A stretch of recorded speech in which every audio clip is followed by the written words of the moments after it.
የጠላትም ዓላማና ዕቅድ ሁሉ የተሸነፈበት ነው። የክርስቶስ ትንሣኤ የእኛንም ትንሣኤ የሚያመለክት ነው። ክርስቲያን ተስፋ አይቆርጥም የሚባለው ለዚህ ነው። ለምን? የትንሣኤን አምላክ ስለምናምን ነው። የበዓሉ እንግዲህ ሃይማኖታዊ መነሻ በመጽሐፍ ቅዱስ አስተምሮ እግዚአብሔር አንድያ ልጁ ወደዚህ ዓለም የላከው ቃል ኪዳን በገባው መሰረት በሰይጣን ላይ በሚፈርድበት ጊዜ አዳምና ሔዋን በሰይጣን ታለው ከእግዚአብሔር ሕግ ውጭ ወጥተው ከገነት ከመባረራቸው በፊት ከሴቲቱ የሚወለደው ራስን ይቀጠቅጣል ተብሎ የተነገረው። ስለዚህ ገላትያ 4:4 ላይ ዘመኑ በደረሰ ጊዜ እግዚአብሔር አንድያ ልጁን ከሴት ተወለደው ወደዚህ ዓለም ልኮታል። በእርሱ የሚያምን ሁሉ የዘላለም ሕይወት እንዲኖረው እንጂ እንዳይጠፋ እግዚአብሔር አንድያ ልጁን እስኪሰጥ ድረስ ዓለሙ እንዲወደዋል ይላል። ደግሞ ዮሐንስ 3:15። በዚህ መሰረት በብዙ የመጽሐፍ ቅዱስ ክፍሎች እንግዲህ ክርስቶስ ወደዚህ ዓለም መጥቶ 33 ዓመት ያህል በዚህ ምድር ላይ ኖረዋል። ያንን ዘመን የውርደት ዘመን፣ የትህትና ዘመን፣ አምላክ ሰማይ ምድርም ሊሸከመው የማይችለው አምላክ፣ በባህሪው ውስንነት የሌለው አምላክ ውስንነትን በራሱ ላይ የተቀበለበትና በእኛ መካከል ፍጹም ሰው ፍጹም አምላክ ሆኖ የተመላለሰበት ጊዜ ነው። እንግዲህ ከ3 ዓመት ተኩል ይፋዊ አገልግሎቱ በኋላ ክርስቶስ ወደ መስቀል ሞት በመስቀል እንደሚሞት ለሰው ልጆች መስዋዕት ሊሆን እንደሚመጣ ይሄ ፋሲካ የተባለው በዓል የአይሁዶቹ 430 ዓመት በግብፅ ባርነት ከኖሩ በኋላ እግዚአብሔር ለፈርዖን ሕዝብ ልቀቅ ያገለግለኝ ዘንድ ሲል ማንህና እግዚአብሔር ማን እንደሆነም አላቅም ሕዝቡንም አልለቅም ሲል እግዚአብሔር 10 መቅሰፍቶችን አደረገ። የመጨረሻው መቅሰፍት የበኩር መሞት ነው።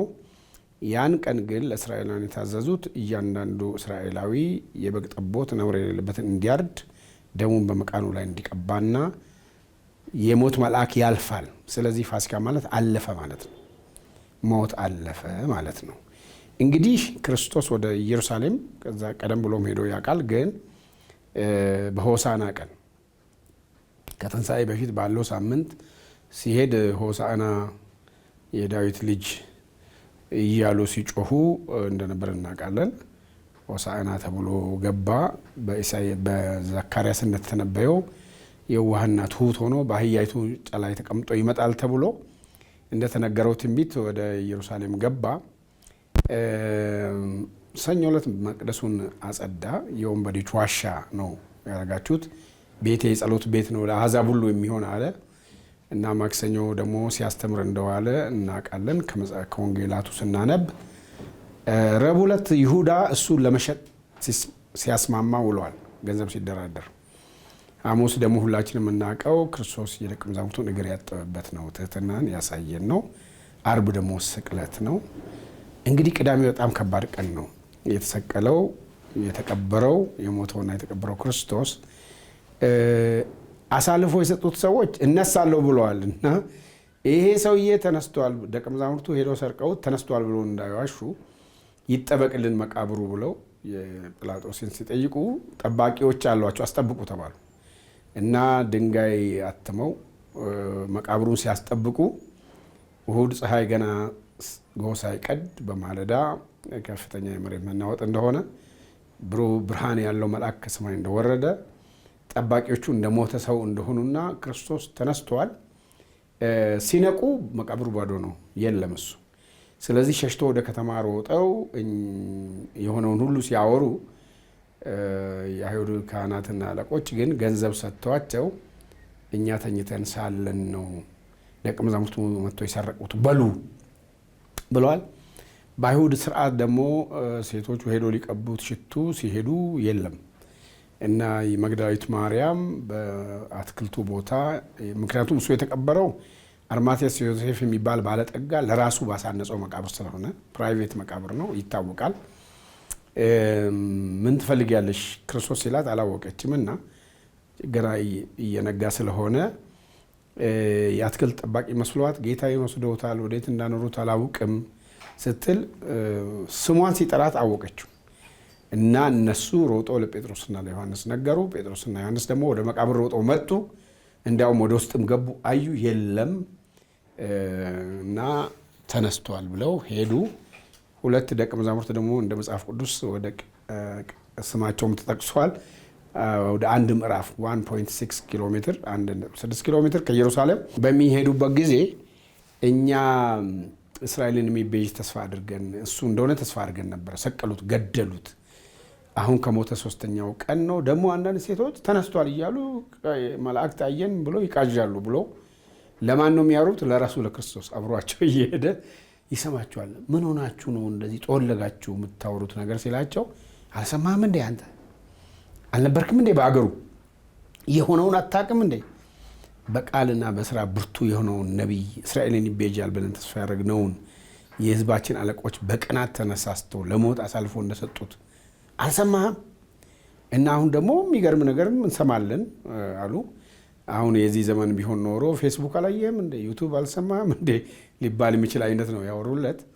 እኔ ምን እላለሁ? ክርስቶስን ራሱ ለራሱ አሙት እላለሁ አብሯቸው እየሄደ። ከዛ የሚያልፍ መስሏቸው ነበረ ለማደር ጎራ አብሮ እንዲል ጠየቁትና ምግብ ሲበሉ ሲጸልይ አይናቸው ተከፈተ፣ እርሱ እንደሆነ አወቁ። ከዛ ተሰወረባቸው ይላል። ከዛ እንደገና ለ10 ታያቸው እያለ ሐዋርያ ጳውሎስ እንደሚነግረን በመጨረሻም ለ500 ሰው። ስለዚህ ትንሣኤ በክርስትና እምነት ውስጥ ሞትና ሲኦል የጠላትም ዓላማና ዕቅድ ሁሉ የተሸነፈበት ነው። ሞት ሆይ መውጊያ የት አለ? ሲኦል ሆይ ድል መንሳት ወዴት አለ? በጌታችን በኢየሱስ ክርስቶስ ሕይወት ትንሣኤ የሞት ጣር ጠፍቶ ክርስቶስ ላንቀላፉት ለሞቱት ሁሉ በኩራት ሆኖ ተነስቷል። የክርስቶስ ትንሣኤ የእኛንም ትንሣኤ የሚያመለክት ነው። ግን የክርስቶስ ትንሣኤ ክርስቶስ ለተናገረው ሁሉ ማረጋገጫ ማህተም ነው። እግዚአብሔር ጉልበቱን፣ አቅሙን፣ ብርታቱን ያሳየው እንደ ኤፌሶን ምዕራፍ 1 መሰረት በመጽሐፍ ቅዱስ ውስጥ የሞትን ጣር አጥፍቶ ልጁን ሲያስነሳው ከአለቅነት፣ ከጌትነት፣ ከስልጣናት ሁሉ በላይ ባለው ስፍራ በቀኙ ሲያስቀምጠው በክርስቶስ ባደረገው ስራ የብርታቱ ጉልበት ይታያል ይላል። ስለዚህ ትንሣኤ በጣም አስገራሚ ነው እና በጣም ምናልባት ብዙ ሰው የማያተኩርባት የቅዳሜ ቀን ነው። ደቀ መዛሙርቱ ተበትነዋል፣ ተስፋ ቆርጠዋል። ጠላቶቹ ደግሞ የሆኑት ሆነዋል፣ ግን ስጋት ነበራቸው። ለዚህ ነው የክርስቲያን ተስፋ አይቆርጥም የሚባለው። ለዚህ ነው። ለምን? የትንሣኤን አምላክ ስለምናምን ነው። የሞተ ነገር ሕይወት ይዘራል። ስለዚህ ጳውሎስ የሰበኩላችሁ ወንጌል ያመናችሁት የተቀበላችሁት እንዲህ ብዬ ነው የሰበኩላችሁ አለ። ክርስቶስ ሞተ፣ ተሰቀለ፣ ሞተ፣ ተቀበረም፣ በ3ኛውም ቀን ከሙታን ተነስቷል። ስለዚህ ሞት ሆይ ድል መንሳት ወዴት አለ የተባለው ለዚህ ነው። ሞት ተሸንፏል። ለሐዋርያው ዮሐንስ ክርስቶስ በራእይ ሲገለጥ ምን አለው? ደንግጬ ፈርቼ ወደኩኝ፣ ከእግሩ ስር ሄድና እጁን ጭኖበት አይዞ አትፍራ፣ ሞቼ ነበርኩ እነሆ ሕያው ነኝ፣ ከዘላለም እስከ ዘላለም እኖራለሁ፣ የሞትና የሲኦል መክፈቻ በእጄ ነው ያለው፣ አትፍራ አለኝ ይላል። ስለዚህ ትንሣኤ ለክርስትና እምነት ያው ብዙ ትርጉም አለው ማለት ነው። እንግዲህ ከትንሣኤ ይህቺ የሕማማቱ ሳምንት የሚባለው በፈረንጆቹ ፓሽን ዊክ ወይም በላቲኑ ፓሲዮ ማለት ሰፈሪንግ ማለት መከራ ነው፣ ስቃይ ነው። ክርስቶስ የውርደቱ ወራት የመከራው ወራት የምንለው ቅድም እንዳልኩት መጀመሪያ ሆሳዕና ተብሏል። ግን ሆሳዕና ያሉ ሰዎች ዓርብ ዕለት ደግሞ ስቀለው ብሎ ጮኸዋል።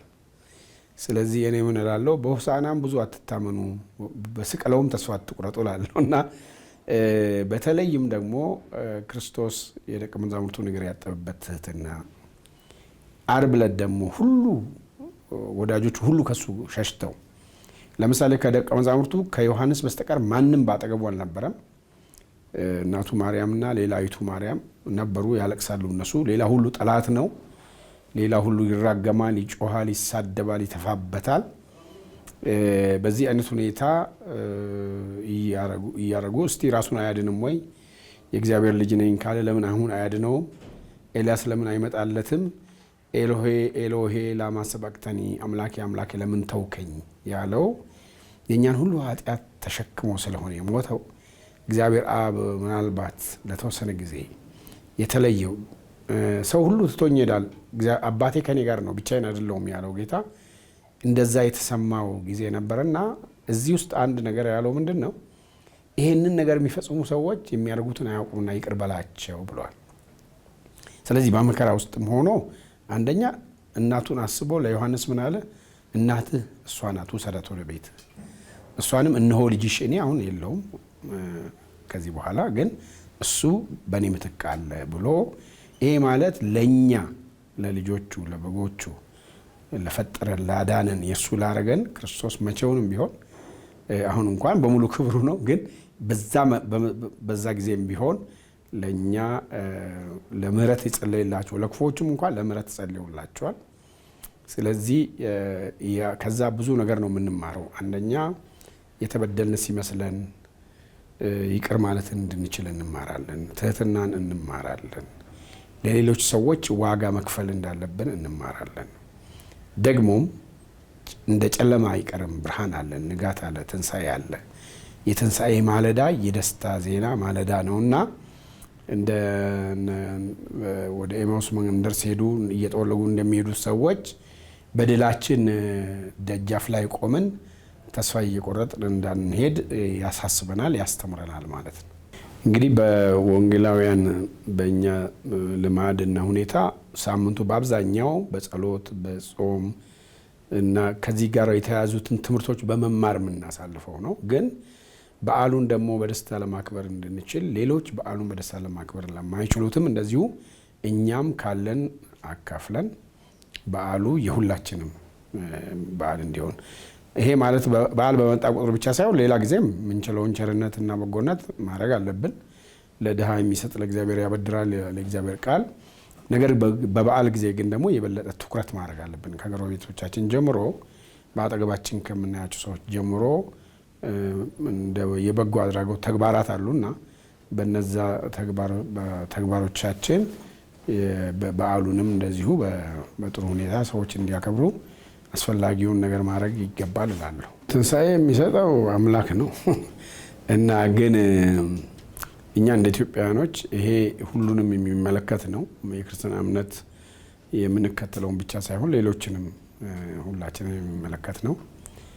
እውነቱን ለመናገር ከጥላቻ ከቂም በቀል እና ከክፉ ተግባራት እንደው በንስሐ ወደ እግዚአብሔር ፊታችንን መመለስ አለብን እና እግዚአብሔር ምሕረት እግዚአብሔር ርኅራኄ እንዲያደርግልን ምናልባት የበደሉን እንኳን የሚመስሉን ሰዎችንም እንደ ክርስቶስ ይቅር በላቸው እንድንል ያስፈልጋል። ክፋትና ተንኮል፣ ቅናት፣ ምቀኝነት፣ መጠላለፍ ባለበት ቦታ ትንሣኤ ሁሉ ሊሆን አይችልም። ትንሣኤ አይቀርም። እነሱ እኮ በወታደር ቢያስጠብቁም አይቀርም።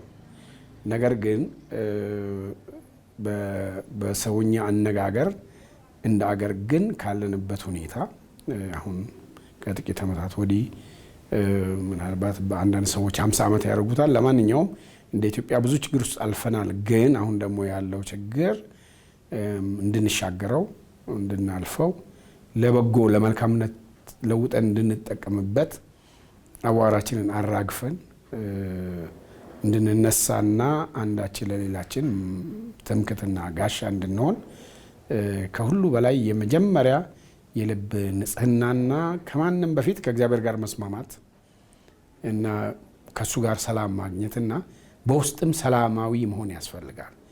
ከአምላኩ የታረቀ ሰው ከሌላ ሰው ለመታረቅ አይቸግረውም። ስለዚህ ከእርስ በርሳችን ከእግዚአብሔርም ከአምላካችንም ከእርስ በርሳችንም ጋራ እውነተኛ የሆነ እርቅ፣ ምህረት፣ ፍቅር፣ ሰላም ልንገነባ ይገባል። ያ ከሆነ እግዚአብሔርን በምህረቱ በቸርነቱ በይቅርታ ወደኛ ያያል። ያ ከሆነ ደግሞ የምናስበው ደረጃ ላይ ለመድረስ እንችላለን ማለት ነው። ያው በካላንደር ነው እንግዲህ የጎርጎሮሳውያን ካላንደር እና ጁሊያን ካላንደር የሚባል አለና የልዩነቱ በካላንደር ነው። ምናልባት አሁን ሳምንት ቀድሞ ከኛ ያክብሩ አንዳንድ ጊዜ ይገጣጠማል። እኛ ኢትዮጵያን ሁላችንም ኦርቶዶክሳውያንም ካቶሊኮችም ወንጌላውያን ሁላችንም በኢትዮጵያ የዘመን አቆጣጠር ነው የምናከብረው። ቅድም እንዳልኩት እኛ የምናከብረው ትንሣኤን በተለይ በዝማሬ ነው። በደስታ ዝማሬዎች፣ ዜማዎች፣ በድል ዜማዎች ነው የምናዜመው እና የመጽሐፍ ቅዱስ አስተምሮቱም ከወንጌላውያኑ ከአራቱ ወንጌሎች በተለይ የመጨረሻዎቹ ምዕራፎች ላይ ትንሣኤውን የሚያበስሩት ለምሳሌ እንደ ሉቃስ 24 ቁጥር 5 ላይ ያለው ተነስቷል፣ በዚህ የለም፣ ሕያውን ከሙታን መካከል ለምን ትፈልጋላችሁ ብለው መላእክት እንደተናገሩ ክርስቶስ ተነስቷል። የእሱ ትንሣኤ ለእኛም ትንሣኤ ማረጋገጫ ነው። ስለዚህ በአብዛኛው እንግዲህ በደስታ ዝማሬ ቃሉን በመስማት የምናሳልፈው ነው ኢትዮጵያኖች ያው በራሳችን ባህል። ሌላውም ዓለም ያሉ ክርስቲያኖችም እንደዚሁ በቋንቋቸው የተለያዩ የድል ከትንሣኤ ጋር የተገናኙ ዝማሬዎችን ይዘምራሉ። ፕሮግራም ስብከቶቹም ከዛ ጋር የተገናኙ ይሆናሉ። ትምህርቶቹም ከዛ ጋር ይሆናሉ። ምናልባት ልዩነቱ የእኛ አመጋገብ፣ መጠያየቅ፣ መገባበዝ ሌላ ላይኖር ይችላል ብዬ አስባለሁ። በተረፈ ግን በአብዛኛው ተመሳሳይ አቋም ያለው ነው ከቀናቱ ልዩነት በስተቀር።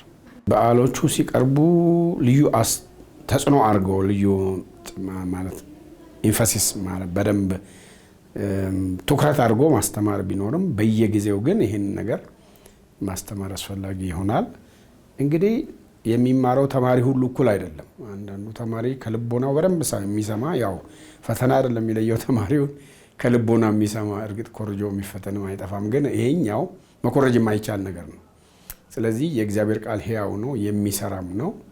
እኛ እንደ ሃይማኖት አባቶች በቃላችንም በኑሯችንም እና በምናስተምረውም እነዚህ ሶስቱ ሳይቃረኑ ከሆነ በምእመናኑ ላይ በጎ አስተዋጽኦ በጎ ተጽዕኖ ይኖራቸዋል ብዬ አምናለሁ።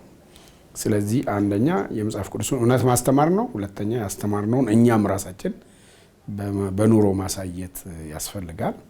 ያ በሚሆንበት ጊዜ ይሰርጻል ወይም ሰዎች ይቀበሉታል። ግን የሰዎች አቀባበል ክርስቶስ እኮ ስለ ዘሪው ምሳሌ ሲናገር ዘሪ ሊዘራ ወጣ ብሎ አንዳንዱ መንገድ ዳር ወደቀ። 4 አይነት ልብ አለ። አንዳንዱ መንገድ ዳር አይነት ነው ወዲያው ይሆናል። ሌላው ጭንጫ ላይ ስር የማይሰድ መሬት ላይ፣ ሌላው እሾህ ያለው መሬት ላይ፣ ሌላው ጥሩ መሬት ላይ የወደቀው 30 60 100 አፈራ ስለሚል መልካም ልብ በመልካም ልቦና የእግዚአብሔር ቃል የሚሰሙ ሰዎች ቃሉ በእነሱ ላይ ተጽዕኖ ይኖረዋል፣ ለውጥ ይኖረዋል። ይህንን ደግሞ ስናይ የቆየነው ነገር ነው። ያ እኔ እንግዲህ ብዙ ነገር አንስተናል። በመጨረሻ ማለት የምፈልገው የጌታችን የኢየሱስ ክርስቶስ ትንሣኤ ለሁላችንም ከክፉ ነገሮች የምንወጣበት ትንሣኤ ይሁንልን። ለፍቅር ለመልካም ነገር የምንነሳበት ጊዜ ይሁንልን። በኢትዮጵያ የዘመን አቆጣጠር የትንሣኤን በዓል ለምታከብሩ ሁሉ እንኳን ለጌታችንና ለመድኃኒታችን ለኢየሱስ ክርስቶስ የትንሣኤ በዓል አደረሳችሁ። በዓሉ የደስታ የሰላምና የፍቅር በዓል ይሁንልን። የእግዚአብሔር በጎነትና መልካምነት ከሁላችን ጋር ይሁን። አመሰግናለሁ።